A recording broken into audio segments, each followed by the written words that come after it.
একে বলে ইতিহাসের সবচেয়ে ভয়াবহ বিচার। 6ই মার্চ 1981 দুপুর ঠিক 3টার সময় জার্মানির এক জনাকীর্ণ আদালতের ভিতরে এক মা তার মেয়ের খুনিকে সরাসরি খতম করে দেন।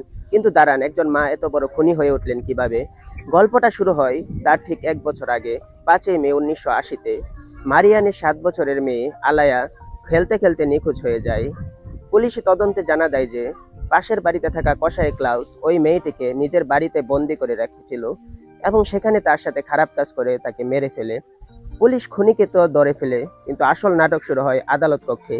সেখানে খুনি এবং তার উকিলরা নির্লজ্জতার সব সীমা ছাড়িয়ে যায়। তারা আদালতে প্রকাশ্যেই বলে দেয় যে ওই 7 বছরের মেয়েটি খুনিকে ব্ল্যাকমেল করছিল, আর সেই কারণেই এই দুর্ঘটনা ঘটে। এটা শোনা মাত্রই কাঠগড়ায় দাঁড়িয়ে থাকা মায়ের রক্ত গরম হয়ে ওঠে। যখন তিনি দেখলেন আইন কিছু করছে না, তখন মা নিজেই বিচার করার শপথ নেন। আর 6ই মার্চ 1981-তে মারিয়া নিজের লম্বা কুর্তে একটা 22 ক্যালিবারের পিস্তল লুকিয়ে আদালতে ঢুকে পড়ে। নিরাপত্তার রক্ষীদের মনে হয়েছিল একজন শোকাহত মা কি করতে পারবে, কিন্তু খুনি যেই পিঠ গড়িয়ে দাঁড়ালো, মারিয়ান চোখের পলক না ফেলে একের পর এক 8টা গুলি তার পিঠে চালিয়ে দিল। 7টা গুলি সরাসরি বুক চিরে বেরিয়ে গেল। খুনি ঘটনাস্থলেই মারা গেল, আর পুরো আদালত কক্ষ নিস্তব্ধ হয়ে গেল। সবার মনে হয়েছিল যে মারিয়ান এবার পালানোর চেষ্টা করবে, কিন্তু জানেন তিনি কি করেছিল?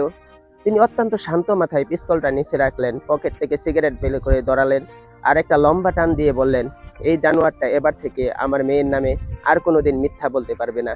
আইন মারিয়ানকে 6 বছরের সাদা দিলেও সাধারণ মানুষ তাকে নিজেদের হিরো বানিয়ে নিয়েছিল, আর চাঁদা তুলে মাত্র 3 বছরের মধ্যে তাকে জেল থেকে বের করে এনেছিল। একে বলে ইতিহাসের সবচেয়ে ভয়াবহ বিচার। যেখানে আইনের চোখ বন্ধ হয়ে যায়, সেখানে একজন মায়ের প্রতিশোধ শুরু হয়। এই পুরো ঘটনাটা নিয়ে আপনার মতামত কমেন্ট সেকশনে অবশ্যই জানিয়ে দিবেন।